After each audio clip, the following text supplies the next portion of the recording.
You saw Megalopolis. Yeah, I did. It was a really weird one. And, you know, I came out of it I was really confused. I don't understand. What? Hey, thanks, man. Of course, bro. Anytime. Yeah.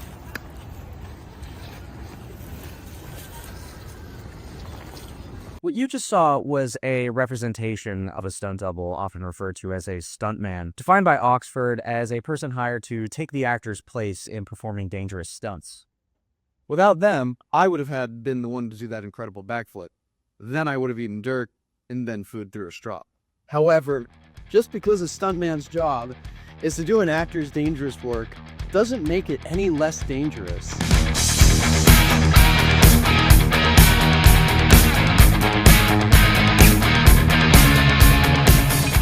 Stunt performance began sometime between 1903 and 1910, the first paid stunt being in a 1908 film, The Count of Monte Cristo, where an acrobat was paid $5 to jump from a cliff into the ocean. Unfortunately though, this footage has been lost to time. Through the action movies that followed, American audiences quickly got a taste for stunts and demanded more from those performing the pratfalls and slapstick fails. It wasn't until 1923 that Harold Lloyd produced thought-through safety devices in preparation for his dangerous stunts for his film Safety Last. The work of a stunt performer is still really risky, and many measures are taken to ensure that none are hurt during shoots. But knowing that isn't enough to truly understand their work. We need insight. Once again, thank you so much for joining us. This is William Spencer, a professional stuntman and skater. You may not know his name, but you definitely know his work. I mean, he was Spider-Man for God's sake. He agreed to sit down with us and tell us his story.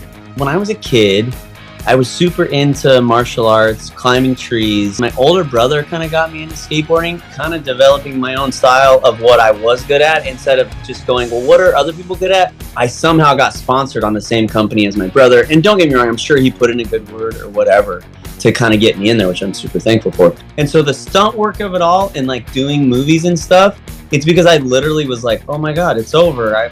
My one life goal, and my standards are obviously, I don't know. I didn't realize they were low. Stunt work was one of those things that I was like, hey, I love movies. I love martial arts. But once again, I was like, that goal is crazy. I'm going to go be in movies? That seems nuts. You know, with getting into movies, there's many versions of it. There's the live shows.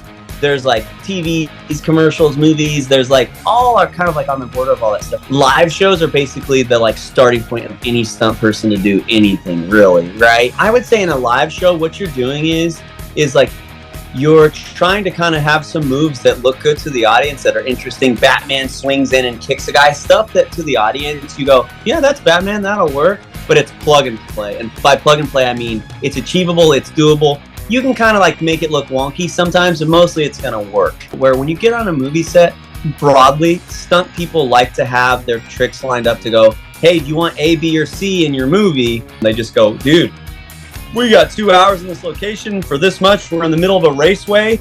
Do your best trick, and then we gotta go. They're interested in like your well-practiced stuff. What ends up happening is when you get deeper into movies, hey, we want something specific for this character that nobody else is gonna do.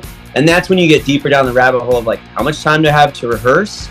How much time are you going to let me develop this thing? Because sometimes, dude, in the first Spider-Man movie, like I got hired after other guys, they'd already been working at least 2 months on all the swings and stuff. That's not something you can go, hey, so show up, put up a rope swing under this bridge, and then just see what you got. Like, it doesn't work like that. We also asked him about whether or not it's important to look like the actor you're doubling. When someone calls you for a job, and they'll say, how tall are you? In a lot of ways, your rebuttal is usually, how tall do you need me to be, right? Sometimes people are overly worried about how tall you are and how much you look like the actor.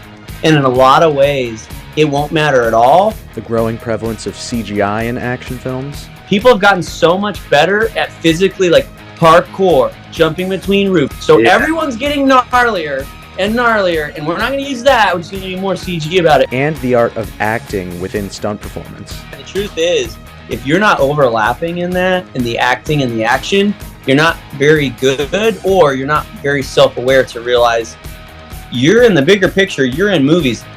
Stunts provide a unique dimension to a film, allowing free action to take place while also making sure to keep its performers safe. And it's only because of stunt artists that we can fully enjoy all the action in our favorite movies.